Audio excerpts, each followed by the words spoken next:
Gusto nyo? Hindi inakala ni Oring na magkakatotoo ang hula niya.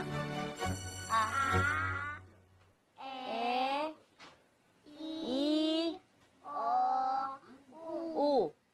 Ba. Be. Bobu. Yan. Okay? Subukan mo.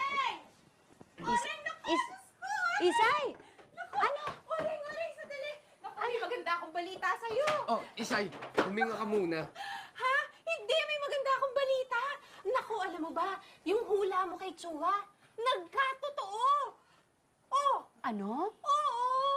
Alam mo ba ngayon, nagtayo siya ng karinderya sa Ascarga, hindi ba? Nako, dinudumog ng tao. Pagkatapos yung anak niya, tumaya sa sweepstakes. Nanalo pa! Talaga? Nako, tiba-tiba ngayon si Chua.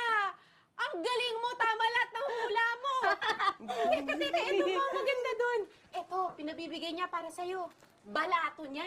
May palato tayo. Kita mo yan? Ang dami mo ng pera, Oren! Naku, kung ako sa'yo, ituloy mo na yung panguhula mo. Oh, ang dami mo ng pera.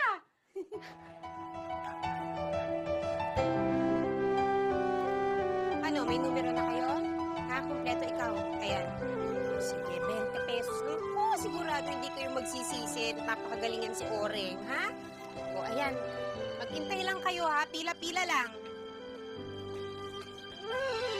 Okay? Next po, susunod Akit po. na, akit na. Akit na.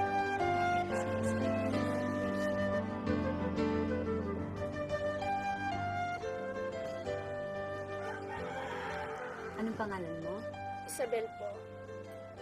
Isabel. Anong gusto mo malaman? Gusto ko po sanang malaman kung magbabago pa ang asawa ko si Ramil. Kuha ka isa.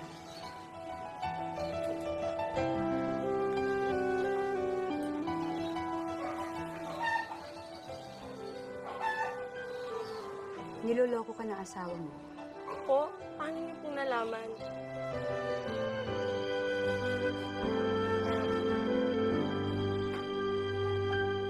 Eh, halika kaya dito para makita mo. Halika dito, bilis, silipin mo. Oh. Kita mo?